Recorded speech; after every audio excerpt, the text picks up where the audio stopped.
a social worker. I have recently gone into early intervention, birth to 3.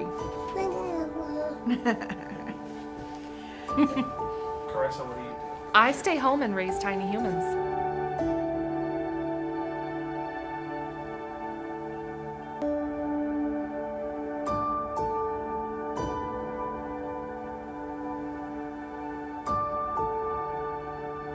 Being in social work, I got to see a lot of different aspects of the kids, and there's such a need for the foster care. Just kids that are going through and struggling in a bad home situation, and we talked about it. We always told each other, it's just something we always wanted to do, and it just worked out perfectly how we were able to join with Necco and become foster parents.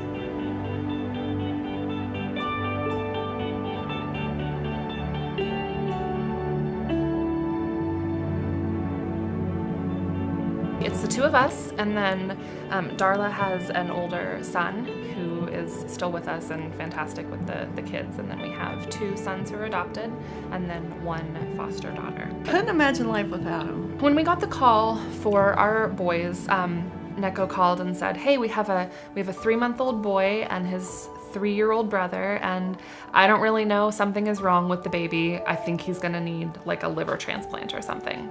And when we got him, he was 3 months old and under 8 pounds and yellow and just really sick. And when we took him to our pediatrician, and he said, "Ladies, I don't know if he's gonna make it."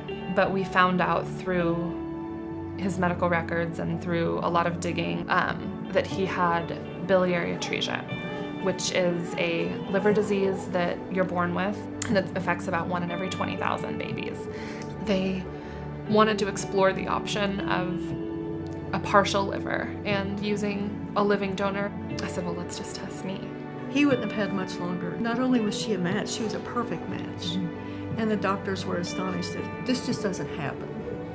So she was given her liver, and in a heartbeat, what even a question. Yeah, to save his life, whether he becomes our adopted son or goes wherever.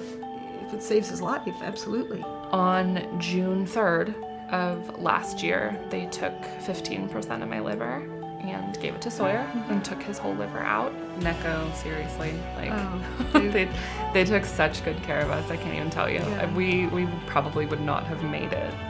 I mean, took care of us in a way that I can't even imagine anybody else. Yeah. It was amazing. So, yeah, and now he's gonna be 3 in a couple of weeks. When she says, I know you didn't give birth to him, but you were able to give him life, and it's like, gets me all misty-eyed. The big thing is, people will tell us all the time, I don't know how you do it because I couldn't give them up. Well, it's not about giving them up or keeping them. It's about providing them with a safe environment, however long that's for, whether it's forever or for a month, whatever they need. And I think that is the biggest thing, just to enable these kids to have a place to come home to. Like, that's who we need. We need people who are gonna love these kids too much, because that's really not a thing that you can do. You can't love somebody too much. So if they could just take that feeling and roll with it, then that's exactly the kind of foster parents that we need. Yeah, and more of them. Yes.